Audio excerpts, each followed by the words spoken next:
असलामुअलैकुम तुसन अपना दोस्त इमरान डी जी इस वेला जनाब मैं अपने स्टूडियो मौजूद हाँ तो मेरे नाल जनाब इस वेला लाइव बराए रास्त इफ्तिखार साहब मौजूद नो माशाल्लाह कराची तो आए नो तो ये जनाब स्पेशल इस वेला है जड़ा 29 तरीक ट्रैक्टर का डिस्क मुकाबला हो रहा ये तकन आए तो ये जनाब के राय रख रहे हैं ट्रैक्टर के हवाले नाल इन्हां नाल गुफ्तगू करने तो इफ्तिखार साहब क्या हाल है तुसाना ठीक हो?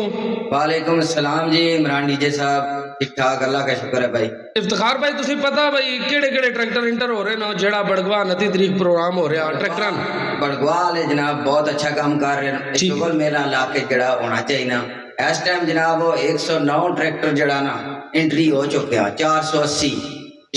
ट्रैक्टर ये असा सुनिया जी।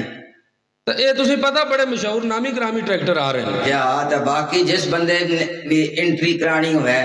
ठीक है 2000 रुपया फीस है यानी कि 2000 फीस है या 2000 यानी कि तुसा बड़ी मालूमात रखने हो शौक भी रखने हो इस चीज ना असा हर टाइम जड़ा ना सोशल मीडिया दी वीडियो जड़ा ना तुसा तकने रहने हो। इस वेले जनाब चीफ ऑर्गेनाइजर जड़े नो मेला जड़े कराने वाले नो राजा आमर कियानी साहब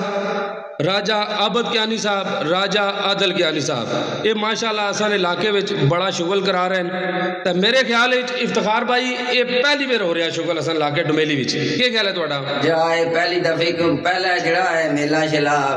नेजाबाजी मैच है जो ये होंदे रहंदे ठीक है लेकिन ये पहली दफा शुगल तो ये तुसा दसो भाई ये बड़गवा वाले माशाल्लाह बड़े शुगल कराने असन एरिए च इधर मुगलाबाद पटियाल दयाल इधर कोई बंदा नहीं कराना इधर नहीं आवाम की तुसा के राय देने हो? बड़गवाल है जेड़े जनाब बहुत अच्छा जड़ा ना काम कर रहे ना ठीक है एक इलाके की चलो शुगर मेला होना चाहिए ना असन इलाके जड़ा ना भाई ये काम और बहुत कर रहे हो लेकिन ये नहीं कर सकते ये दिल तो बगैर नहीं होना चाहिए। ये इफ्तिखार भाई तुसी ये कोई मालूमात है कि 480 ट्रैक्टर तो अलावा कोई और भी ट्रैक्टर इंटर हो सकते हैं या नहीं? नहीं और कोई भी यानी कि ये ट्रैक्टर जड़े असन इलाके चलने भी ज्यादा ही है इंशाल्लाह जनाब 29 तरीक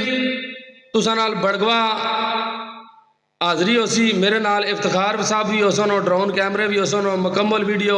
साउंड मेरा हो सी इमरान डीजे साउंड ऑपरेटर मैं खुद हो सा तो माशाल्लाह बहुत अच्छा शुगल करा रहे हैं जी राजा अमर कियानी साहब राजा आबद कियानी साहब तो इंशाल्लाह जनाब उत्था मुकाबला हो सी ट्रैक्टर ना तो असा तुहाडे की तकासा यूट्यूब चैनल ते